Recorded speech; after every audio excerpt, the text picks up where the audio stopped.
Muito boa noite, está começando pela rede CNT de televisão, o Jogo do Poder, um espaço aberto para a discussão política. Nós aqui da CNT acreditamos que o debate, o contraditório, é ponto de partida para o exercício de um dos direitos mais fundamentais, o de ser informado com absoluta correção e transparência. Esse é o objetivo, esse é o propósito do Jogo do Poder, que tem o prazer de receber hoje o presidente da Câmara de Vereadores, vereador Jorge Filipe. Boa noite, presidente. Boa noite, é um prazer muito grande estar mais uma vez aqui no Jogo do Poder. O prazer é nosso em recebê-lo e para participar da entrevista eu convidei também o jornalista Aurélio Gimenez de O Dia. Boa noite, Aurélio. Boa noite, Ricardo. Boa noite, presidente. Presidente, a Câmara de Vereadores do Rio de Janeiro, nos últimos tempos, tem sido alvo de descontentamento, de todo tipo de protesto remanescente daquele grande protesto de junho. A Câmara passou a catalisar esse descontentamento. Houve uma manifestação de estudantes em relação à interrupção da CPI dos ônibus e, ultimamente, tem havido várias manifestações com o professorado. Uma delas grave, porque tentaram botar fogo no prédio da Câmara de Vereadores, passaram do limite no protesto com a atuação de black blocs. Foi realmente lamentável e ganhou manchete Brasil afora a violência, a virulência com que foi feita aquela manifestação. Na sua avaliação, por que razão a Câmara de Vereadores tem sido foco dessa ira, desse descontentamento? É natural de que assim ocorra, porque a Constituição brasileira estabelece que as grandes decisões sobre esses temas cabe finalmente à Câmara Municipal do Rio de Janeiro. Propostas são de iniciativa do Poder Executivo, mas quem decide sobre elas é a Câmara Municipal do Rio de Janeiro. Decorre daí que, ante a insatisfação, por exemplo, dos representantes do magistério, mais exatamente do CEP, em discordando da proposta encaminhada pelo prefeito, e isso gera dentro da Câmara um processo de discussão.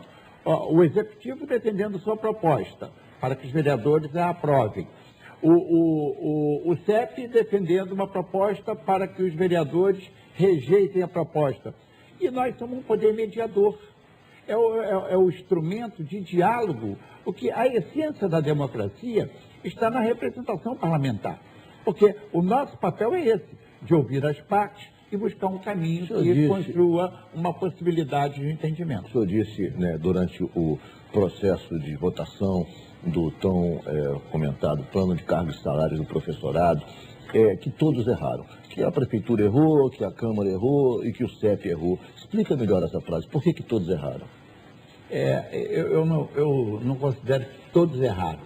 Nós não conseguimos chegar aonde nós deveríamos chegar. Mas, presidente, o CEP reclama que os vereadores, a Câmara não quis ouvi-los também, não abriu o diálogo para discutir o projeto, o que não havia ocorrido também com a Prefeitura, e quando foi para a Câmara dos Vereadores também não foi aberto o diálogo. Eu vejo com muita tristeza as afirmações do CEP, porque elas rigorosamente não são verdadeiras. Por quê, presidente? Vou dar um exemplo. No Poder Executivo, o prefeito diz que teve 10 reuniões com o CEP. Dessas 10 reuniões, ele, prefeito, participou de 3. Que 3 compromissos foram assumidos e, no dia seguinte, compromissos rasgados.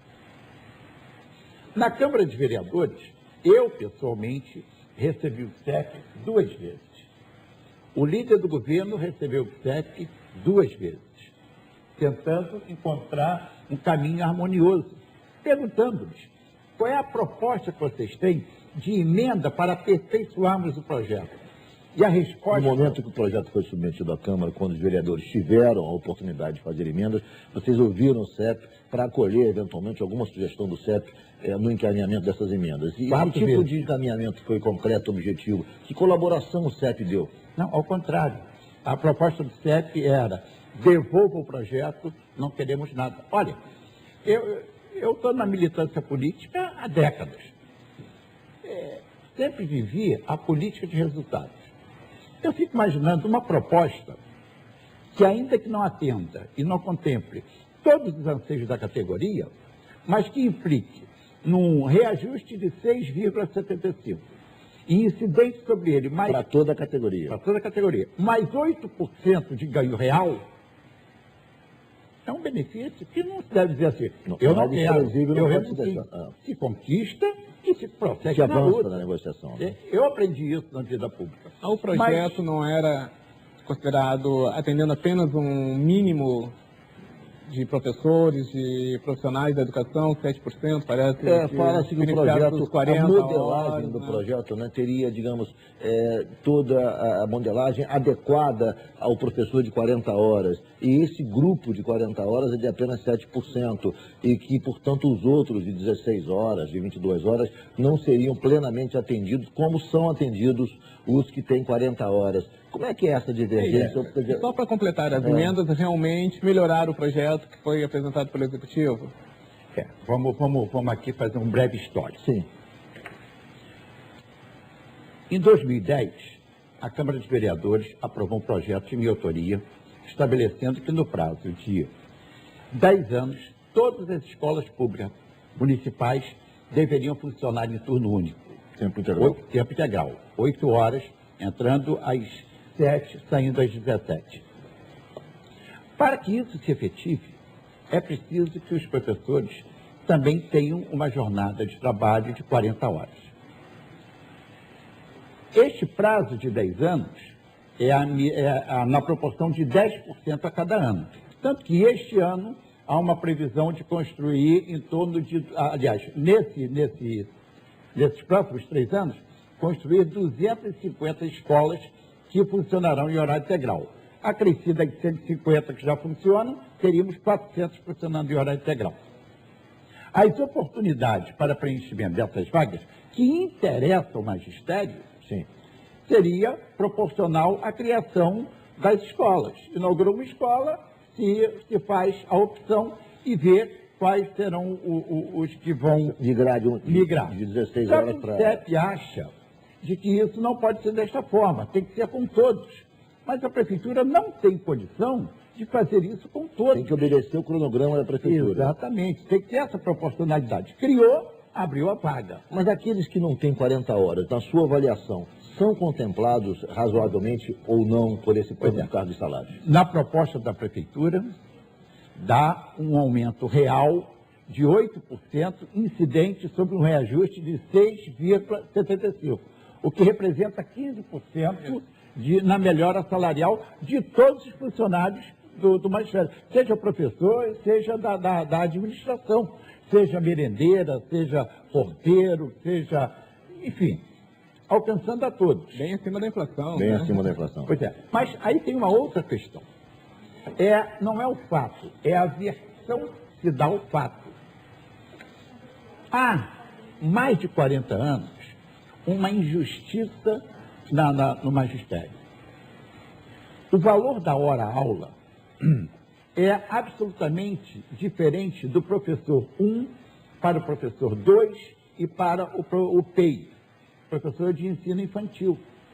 Todos desempenham a mesma função na rede pública, mas a remuneração é diferente. Durante 40 anos, os professores vêm lutando por essa equiparação. Nós, na Câmara de Vereadores, uma vez esgotado o diálogo do CEP, que disse que não aceitava o plano, fomos abrir diálogo diretamente com os professores. Sim. E deles escolhemos a seguinte sugestão: por que vocês não equiparam o valor da hora-aula? O Legislativo não pode apresentar emenda que implique em aumento de despesa, porque é inconstitucional. Procuramos o prefeito e levamos a ele esta solução alternativa. Olha, ele acolheu contemplará e vai contemplar 40 mil professores. Eu vou fazer um intervalo agora, presidente, mas eu queria saber o seguinte: quais foram, em resumo, as principais contribuições que a Câmara de Vereadores deu ao aperfeiçoamento desse projeto? O senhor responde logo após o intervalo.